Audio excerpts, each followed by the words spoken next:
जो हरिवंश महाप्रभु के प्रथम सेव्य ठाकुर हैं। मधुर उत्सव की व्याख्या शब्दों में नहीं की जा सकती। हमारे भैया जी का आप हाथ ऐसे ही पकड़े रखें तो ये आपको सीधा ठाकुर जी के पास ही ले जा कर के छोड़ेंगे।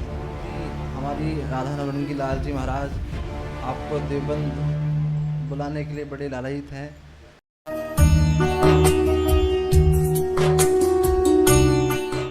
श्रीमन महाप्रभु जी श्री हरिवंश चंद्र महाप्रभु जी के प्यारे ठाकुर श्री राधा वल्लभ लाल जी और उनसे भी पूर्व में जो ठाकुर जी थे श्री नवरंगी लाल जी ठाकुर जी, देवबंद महाप्रभु जी का स्थान था। वहाँ से श्री वृंदावन पधारे हैं श्रीमन महाप्रभु जी। तो देवबंद में जो ठाकुर जी थे वो अद्यावधि विद्यमान हैं और खूब उनको लाड लड़ाए जाते, उनको प्रेम किया जाता है, उनकी सेवा, राग भोग की सेवा तदनुरूप आज तक चल रही है। वो ठाकुर जी देवबंद में विराजते हैं। वहाँ के सर्वे से सर्वा पूज्य श्री गोसाई जी वहाँ के, और हम पूज्य महाराज जी का बहुत बहुत स्वागत करते हैं, वाचिक अभिनंदन भी करते हैं और शत शत वंदन करते हैं। दो शब्द आपको महाराज जी कहेंगे, फिर शयन अपने करेंगे। दूसरे महाराज जी के एक अनुज हैं, वो आपसे बड़े हैं। अच्छा, हम तो आपको ही समझते थे कि आप अग्रज हैं। जय हो जय हो जय हो। बोले श्री राधा वल्लभ लाल की, श्री हरिवंश चंद्र महाप्रभु की। बड़े दिनों से महाराज जी आपका संकीर्तन सुन रहे हैं, सत्संग सुन रहे हैं।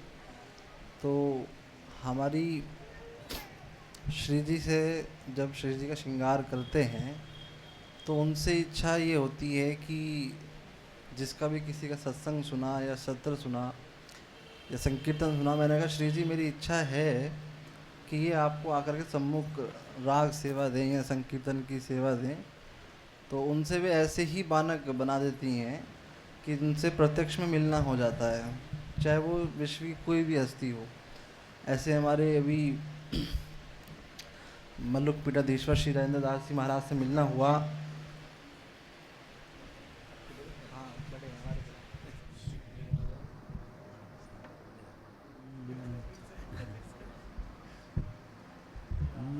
श्री राधा माधव सरकार की जय।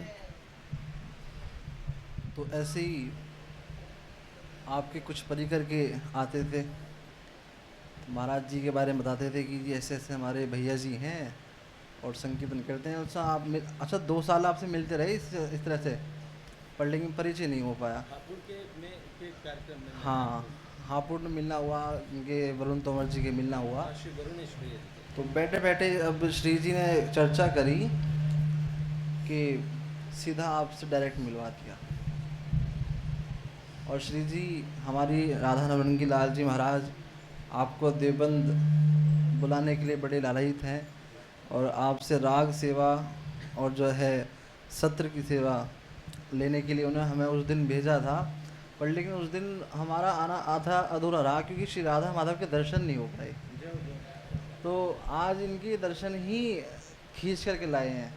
आज सुबह श्री जी के बैठे हुए सेवा में थे तो ध्यान आया कि श्री राधा माधव के दर्शन नहीं हो पाए और कल से अधिक मास शुरू हो रहा है तो महाराज जी व्यस्त हो जाएंगे। तो मैंने कहा आज ही भागा जाए। तो संध्या की सेवा करते ही सीधा आपके सत्य सुनने के लिए और श्री राधा माधव के दर्शन करने के लिए यहाँ आना हुआ। पर लेकिन सीधे देवबंद से आ रहे हैं? जी बिल्कुल देवबंद से आ रहे हैं। पर लेकिन जाम की वजह से जाम यहाँ का परिचित नहीं था कि इतना रहेगा, तो दर्शन तो हुए पर लेकिन सत्र नहीं हो पाया। आप सब बड़े भाग्यशाली हैं हमारे कि ऐसे एनसीआर के क्षेत्र में रहते हुए भी आपको सत्संग और संकीर्तन दोनों मिल रहा है। तो हमारे भैया जी का आप हाथ ऐसे ही पकड़े रखें तो ये आपको सीधा ठाकुर जी के पास ही ले जा कर के छोड़ेंगे। और ऐसे ही क्योंकि जिस क्षेत्र में आप लोग रह रहे हैं ये बड़ा व्यस्त क्षेत्र है कि यहाँ इंसान के पास अपने लिए भी समय नहीं है, पर लेकिन श्री राधा माधव जी की कृपा से और भैया जी की कृपा से, उनके सानिध्य में रह करके आप प्रभु से जुड़े हुए हैं। ये आप पर श्री राधा माधव की बड़ी अति कृपा है। ऐसे ही आप इनकी सेवा में जुड़े रहें। और जब हमने अभी ये मधुर उत्सव देखा तो वाकई उस मधुर उत्सव की व्याख्या शब्दों में नहीं की जा सकती। तो उस दिन भी कुछ बोलने का प्रयास करा, शब्द नहीं मिले। आज भी वो है कि आज भी वो उत्सव बहुत सी बार ध्यान में आ जाता है, तो लाइव देखते रहते हैं और अगले उत्सव का इंतज़ार है। और हमारे ऐसे ही श्री राधा नवरंगी लाल जी महाराज, जो हरिवंश महाप्रभु के प्रथम सेव्य ठाकुर हैं, हमारे हरिवंश महाप्रभु को श्री रास में ऐसी आज्ञा हुई कि आप भूतल पे प्रकट हों और प्रेम का स्वरूप प्रकट करें, क्योंकि कलयुग में केवल प्रेम का नाम ही एक सहारा है ठाकुर जी का। हमारे संत लोग कहते हैं कि अगर आप नाम जप रहे हैं और उस नाम के प्रभाव से वहाँ पे प्रियालाल भी प्रकट हो जाएं, तो आप उन प्रियालाल से भी एक बार के लिए वहाँ से अपना मुख घुमा लें, क्योंकि उस नाम की सामर्थ्य से ही वे साक्षात प्रियालाल प्रकट हुई। तो उस नाम को, जब वो नाम बिल्कुल क्षीण होता चला गया, तो उसके लिए उन्होंने अपनी सहचरियों को जब इस भूतल पर प्रकट होने की आज्ञा दी, तो उसमें सर्वप्रथम उनकी वंशी श्री हरिवंश महाप्रभु के रूप में प्रकट हुई। प्रकट तो वो वृंदावन बादग्राम में हुई, पर लेकिन उनका पैतृक स्थान जो था वो आज का देवबंद था। उस समय वो देव जन्म स्थान वृंदावन, जी जन्म स्थान बादग्राम है, ब्रज में। जी ब्रज में। एक खासियत ये भी है कि इस समय के एक लोते ऐसे आचार्य हैं हमारे जो ब्रज में प्रगटे, बाकी सबका जन्म ब्रज से बाहर हुआ। उसमें भी ये था कि हरिवंश महाप्रभु के पिताजी व्यास मिश्र जी उस समय के तत्कालीन बादशाह के राजगुरु हुआ करते थे। तो उस समय पहले इब्राहिम लोधी थे और जन्म के समय हुमायूं थे। तो व्यास मिश्र जी को खबर तो थी कि हमारे घर में अनोखे लाला का जन्म होने वाला है, तो उनके मन में ऐसा भाव आया कि क्यों ना इस संतान का जन्म ब्रज में हो। तो महाराज जी वाणियों में वर्णन आता है कि ब्रज की एक भूमि ऐसी थी जो बड़ी पीड़ित थी, क्योंकि उस समय दिल्ली से राजधानी आगरा बनाई जा रही थी। तो उस समय वहाँ पर बड़ी छावनी जाया करती थी। तो ब्रज का एक क्षेत्र था बाद नामक गांव, वहाँ पर मुगलों की छावनी रुकती थी, और छावनी रुकने के बाद वहाँ पे मांस मदिरा पता नहीं किस किस चीज़ का, गलत चीज़ों का भक्षण हुआ करता था। तो भूमि बड़ी पीड़ित थी। तो जब हरिवंश महाप्रभु के पिताजी के मन में ख्याल आया कि क्यों ना इनका जन्म ब्रज में हो, तो उसी समय हुमायूं का भी बुलावा आया कि मैं आगरा जा रहा हूँ, आप मेरे संग आगरा चलिए। तो उन्होंने इसको सुअवसर मानते हुए हुमायूं के साथ ब्रज की यात्रा पे हो ली। ब्रज में मथुरा क्रॉस करते ही स्थान आया बाद, जहाँ पर छावनी रुकी। तो वहीं पर हरिवंश महाप्रभु की माता जी को, सीतारा रानी को प्रसव पीड़ा शुरू हो गई, और ऐसा सुदृश्य वहाँ पर व्यतीत हुआ जिसका वर्णन हमारे श्रीमद् भागवत में आता है, जिस छवि का कि जैसी छवि ठाकुर जी के जन्म के समय घटी, एक वैसी छवि दोबारा से घटी।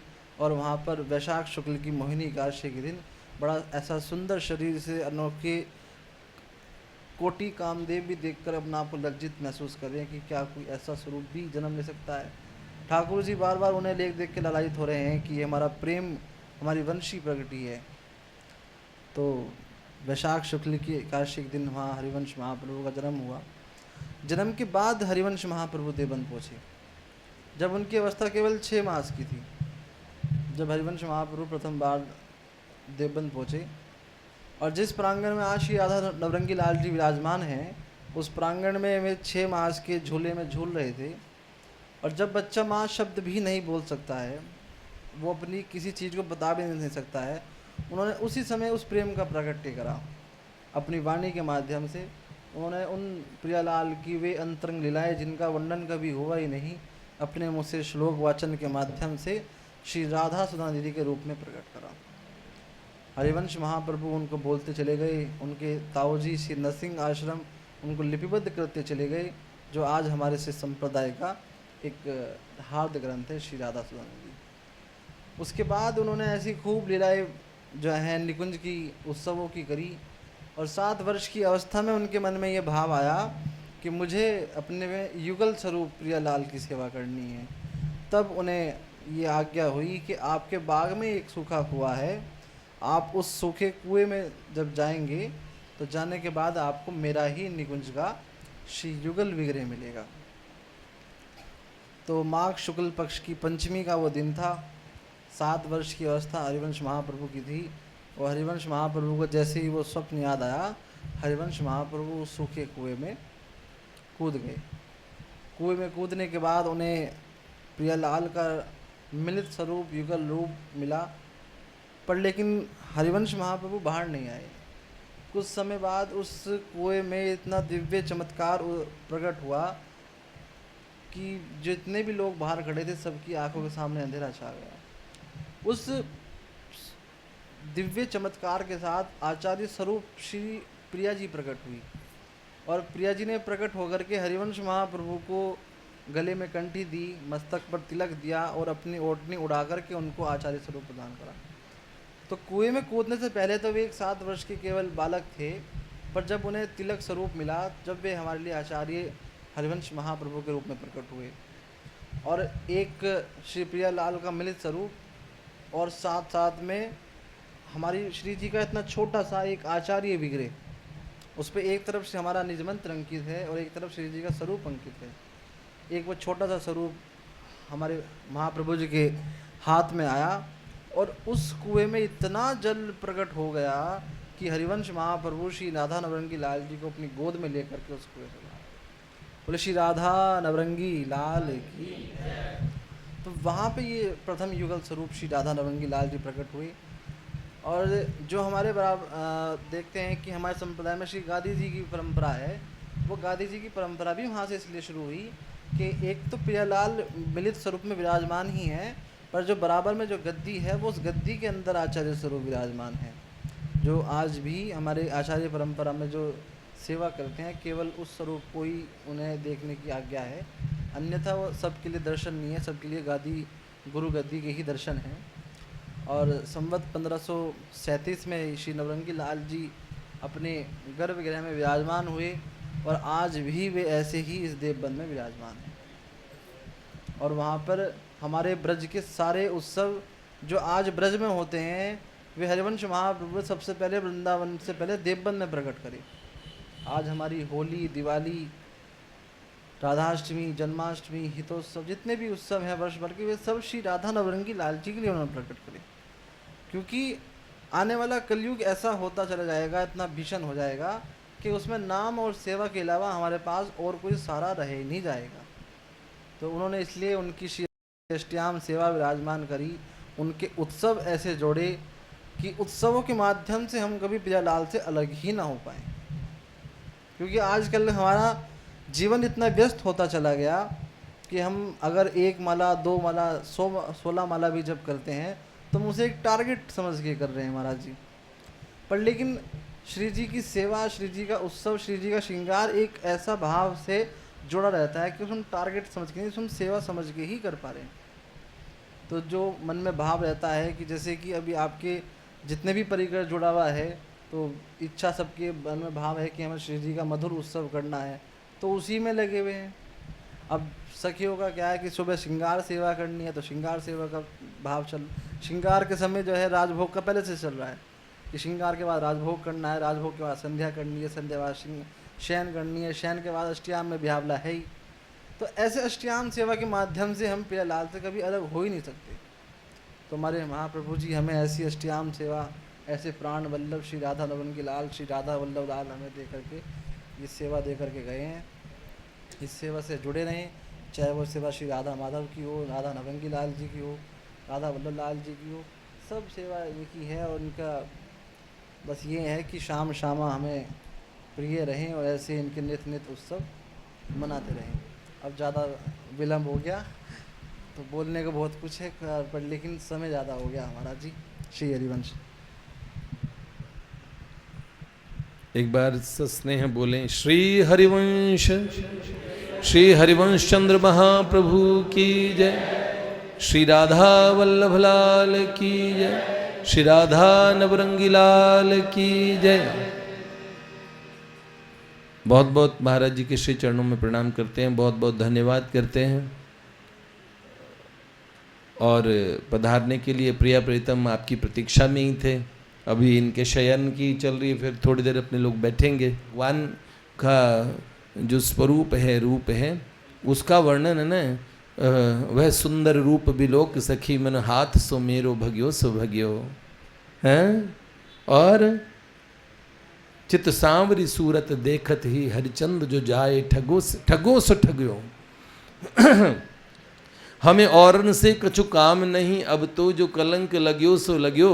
सखी दूसरो रंग चढ़ेगो नहीं, सखी सांवरो रंग रंग्यो सो रंग्यो। तो बहुत हम यही चाहते हैं। एक छंद बोल के समापन कर देते हैं। जब रूप के रंग रंगी सजनी, तब पौढ़ पलोट सुहावई को। जब रूप के रंग में रंग गई तो पौढ़ना, नींद वगैरह सब उड़ जाती है। जब रूप के रंग रंगी सजनी, तब पौढ़ पलोट सुहावई को। ओ मुख कंज मनोज पे, ये मुख कमल है ना, कामदेव जैसा है। मुख कंज मनोज पे भृंगनी सी, लपटी चपटी न उड़ावई को। इस मुख कमल पे लगी हुई वो मक्खियां हैं, ऐसे चिपट गई हैं मधुमक्खियां हैं। मुख कंज मनोज पे भृंगिनी से, लपटी चपटी न उड़ावे को। जब मादक माधुरी पान पगी, तब घूंघट ओट दुरावे को। जब मादक माधुरी पान पगी तो घूंघट ओट। जब मादक माधुरी पान पगी, तब घूंघट ओट दुरावई को। और गुणवारे गोपाल की आँखें सो, उलझी अखियाँ सुलझावई को। गुणवारे गोपाल के आँखें सो, उलझी अखियाँ सुलझावे को। अब सुनो, मैं ये चाहता हूँ, मेरे जीवन का एक लक्ष्य है, वो ये कि ये जो जिस रूप की तुम बात सुनते हो, उसको देख के संसार से जाना। ऐसे नहीं, भगवान से प्रार्थना करना कि हमें आयु दे। हम कहते हैं जीवेत शरद शतम, 100 शरद जीवो बेटा। कहते रोगी होके भी जी लेना चाहिए। वो कौन सी घड़ी है? वो पल की जिसमें मोहब्बत जवान होती है, उसे एक पल का तुझे इंतजार है कि नहीं। दबा दबा सा सही दिल में प्यार है कि नहीं। आए हाय, तो ऐसा बिल्कुल जो ब्रह्मा शिव के प्रभु साहिब, दो जहानों के। जो ब्रह्मा शिव के प्रभु साहिब, दो जहानों के। वो ब्रह्म बिकते हैं, वो बाजार कुंजों बरसती उल्फत की मीठी फुहार कुंजों में, तमाल तरवों से लिपटी लताएं मणियों सी, तमाल तरवों से लिपटी लताएं मणियों सी, ये ब्याहे जोड़े लगे बेकरार कुंजों में, बरसती उल्फत की मीठी फुहार कुंजों में। तो बस अपने जीवन का लक्ष्य यही है, सब अक्षणवताम फलमिदम न परम विदाम। आँख वालों के आँखों का फल यही है, नैनन को इतनो ही फल है करे सदा माधव दर्शन। भगवान कान के माध्यम से मेरे हृदय में आ जाए, है ना। हृदय के ठाकुर जी सामने प्रगटेंगे, जो भाई जी के सामने प्रगटे थे, जो सेठ जी के सामने प्रगटे थे, जो परम पूज्य बाबा के समक्ष प्रगटे, जो आज तक हमारे रसिकाचार्यों के समक्ष जिन प्रभु ने नित्य नूतन लीलाएं की है, वो हृदयस्थ ठाकुर आते बेटे। हृदय के ठाकुर निकल के बाहर आते हैं, भगवान ऐसे ही आते हैं, ठीक है। तो आप जो हृदयस्थ ठाकुर हैं, एक बार एक नज़र उनको, वो कहते हैं ना, जिंदा रहने के लिए तेरी कसम एक मुलाकात जरूरी है सनम, जरूरी है, बहुत ही जरूरी है। और भगवान निश्चय कर चुके हैं आप लोगों से मिलने का, क्योंकि कोई चल ही नहीं सकता छोटी सी अवस्था में भगवान की तरफ, और वो भी हर चीज़ को साइड लाइन करना, बार बार छोटी छोटी चीज़ों को एक तरफ करना, बड़ी चीज़ों को भी एक तरफ करना, बार बार चलने की चाहत। यमे वेश बनते तेन लभ्य, कठोपनिषद की वेद की बात है, जिसको भगवान ने चुन लिया है वो प्राप्त करता है उनको। कोई और नायम आत्मा प्रवचन न लभ्य, न मेधया न बहुना श्रुते, न किसी तरीके से नहीं मिलते भगवान। भगवान मिलते हैं कैसे? जब भगवान निश्चय कर लेते हैं, यह गुण साधन ते नहीं होई, तुम्हारी कृपा पावई कोई कोई। तो बहुत बढ़िया है, हम लोग आप लोगों से यही चाहते हैं, ऐसे ही लगे रहें खूब बढ़िया से। जय जय श्री